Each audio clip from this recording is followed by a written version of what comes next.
ଦେଖନ୍ତୁ ଶାଳୁଆ ପତ୍ର ଆପଣମାନେ ଦେଖିଥିବେ ଅଣ୍ଡା ଏମିତି ତୁଲା ଭଳିଆ ବନେଇକି ଅଣ୍ଡା ତା ଭିତରେ ରଖିଦେବା କଭର କରିଦେବା ଶାଳୁଆ ପତ୍ରରେ ଭଲ ଭାବରେ ଆପଣମାନେ ଦେଖିପାରୁଥିବେ।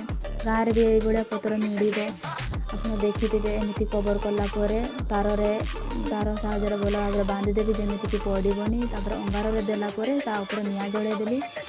ନିଆଁ ଜଳେଇଲା ପରେ ଭଲ ଭାବରେ ନିଆଁ ଜଳିଲା ପରେ ଜଳିଛି ଦେଖିବା ସିଝିଗଲାଣି ପୁରା ଅଙ୍ଗାର ଭଳିଆ ହେଇଗଲା ଅଙ୍ଗାର ପରିକା ହେଇଗଲାଣି।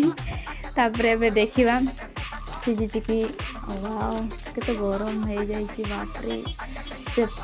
ସେ ସବୁକୁ ଚୁଲାରେ ପକାଇଦେବା। ଦେଖନ୍ତୁ ଅଣ୍ଡା କେତେ ଗରମ ହେଇଛି ମୁଁ ଧରି ବି ପାରୁନାହିଁ। ଧୀରେ ଧୀରେ ଛଡ଼େଇବି।